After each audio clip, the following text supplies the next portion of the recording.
আচ্ছা, আমরা আজকে লিস্ট সম্পর্কে আসলে জানবো যে লিস্ট। ওকে, লিস্ট হলো পাইথনের সবচেয়ে ফ্লেক্সিবল একটা ডেটা স্ট্রাকচার। ধরো ব্যাপারটা এমন, তুমি একটা কন্টেইনার চাও, যেখানে ডেটা চেঞ্জ করা যাবে, ডেটা বাড়ানো যাবে এবং ডেটা কমানো যাবে। তাহলে তোমাকে লিস্ট ইউজ করতে হবে, তখন লিস্টই হবে তোমার আসলে মেইন চয়েস। এখন লিস্টের সিনট্যাক্স যদি আমরা দেখতে চাই, আমরা যেখানে একটা ভেরিয়েবল নিলাম, ভেরিয়েবল নেম হচ্ছে আমি লিস্টে নিলাম, নিয়ে একটা থার্ড ব্র্যাকেট থাকবে, থার্ড ব্র্যাকেটের ভিতর থাকবে এলিমেন্ট গুলো। যেমন আমি যদি এখন এটাকে প্রিন্ট করি, প্রিন্ট লিস্ট, ওকে, দেন আমি আসলে দেখতে পেলাম এই যে আমার লিস্টটি আসলে প্রিন্ট হলো। ওকে, এখন এই যে লিস্ট, এই লিস্টে কিছু ফিচার আছে। আসলে এই লিস্টের ফিচার গুলো নিয়ে চলো আমরা একটু কথা বলি। লিস্টের একটা মেইন ফিচার, সেটা হচ্ছে লিস্ট মিউটেবল। আচ্ছা, মিউটেবল, এই মিউটেবল মানে কি? এই মিউটেবল মানে হচ্ছে তুমি লিস্টের এই যে উপাদানগুলো আছে, এগুলো যে কোনো সময় ইচ্ছা করে তুমি চেঞ্জ করতে পারবে। কিভাবে চেঞ্জ করতে পারবে? চলো আমরা একটু দেখি। আমরা যদি লিখি লিস্ট, ধরি 1 নাম্বার, আমরা হচ্ছে জাস্ট এই 1 নাম্বার পজিশনের যে এলিমেন্ট তাকে আমরা আসলে চেঞ্জ করব। তাহলে আমরা আসলে কিভাবে করতে পারি? আমরা list one is equal to 4ই আমরা দিলাম। এখন যদি আমরা এই লিস্টটাকে প্রিন্ট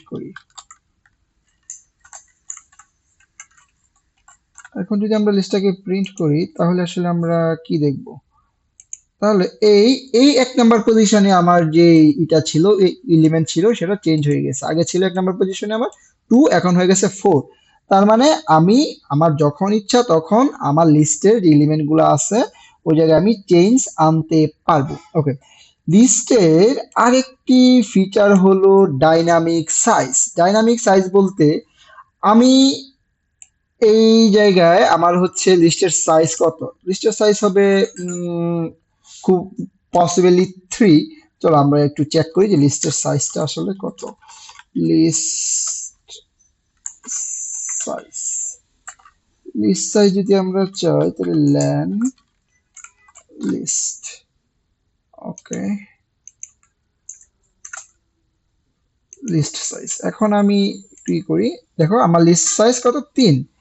ওকে, এখন যেহেতু লিস্টের অন্যতম প্রধান একটি ফিচার হচ্ছে ডাইনামিক সাইজ, তার মানে ডাইনামিক সাইজ মানে হচ্ছে তোমার যখন ইচ্ছা তখনই হচ্ছে তুমি এর সাইজ আসলে চেঞ্জ করতে পারবে। চলো আমরা একটু একটা অ্যাপেন্ড করি। ধরো লিস্ট ডট অ্যাপেন্ড,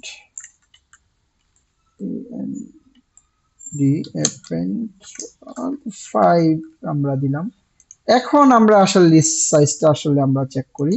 দেখো লিস্ট সাইজ আগে ছিল 3, এখন হয়ে গেছে 4।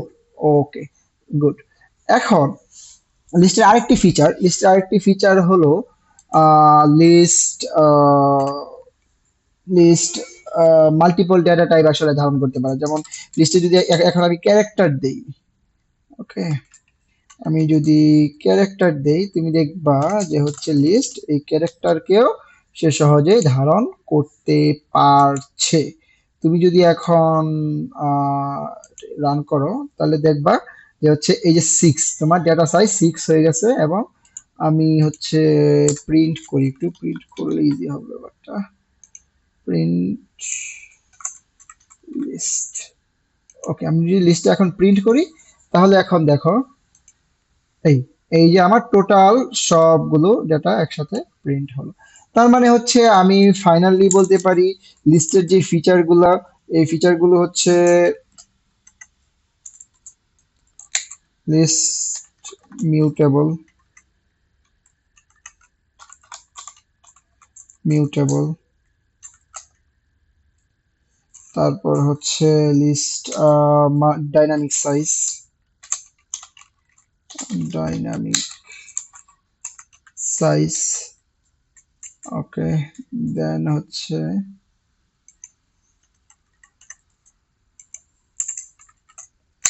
দেন দেন হচ্ছে multiple data container, multiple data types, multiple data types. Okay, এই তিনটি হচ্ছে লিস্টের মেইন ফিচার। ওকে, তারপর এখন আমরা আসি যে আসলে লিস্ট আমরা কোন সময় ইউজ করব এবং লিস্ট আমরা কোন সময় ইউজ আসলে করব না। যখন আমাদের এমন একটি সিচুয়েশন আসবে যে ডেটা ফ্রিকোয়েন্টলি আমাকে চেঞ্জ করতে হচ্ছে, যেমন এই জায়গায় আমরা যে কোনো সময় ইচ্ছা করলে ডেটা আসলে চেঞ্জ করতে পারতেছিলাম, ঠিক ওই সিচুয়েশনে আমাদের লিস্টটাকে ইউজ করতে হবে। তারপর এমন সিচুয়েশন আমাদের আসতে পারে যেই জায়গায় আমাদের ডেটাকে ফ্রিকোয়েন্টলি ইনসার্ট এবং ডিলিট করা লাগতে পারে, ইভেন হচ্ছে মিক্সড ডেটা টাইপ আমাদের হ্যান্ডেল করা লাগতে পারে। ওই সময়টাতে আমরা আসলে লিস্ট ইউজ করব। এবং রিয়েল লাইফে একটা উদাহরণ যদি আমি দেই, রিয়েল লাইফের একটা উদাহরণ এমন হতে পারে লিস্টের, সেটা হলো তোমার ই কমার্স যে সাইটগুলো আছে, ই কমার্স সাইটের ই কমার্স সাইটের কার্ড। কারণ কি, ই কমার্স সাইটের কার্ডে তোমার অলওয়েজ ডেটা তোমার ইনসার্ট এবং ডিলিট করার প্রয়োজন হতে পারে। ওকে, তো আমি আশা করি লিস্ট সম্পর্কে তোমাদের একটু ধারণা হলো। আমাদের এই ভিডিও যদি হচ্ছে তোমার ভালো লাগে তাহলে হচ্ছে আমাদের ফ্রি কোড স্ট্যাক চ্যানেলটি তুমি সাবস্ক্রাইব করতে পারো এবং কমেন্টে তুমি লিখতে পারো আই উইল লার্ন পাইথন। তো থ্যাংক ইউ ভেরি মাচ।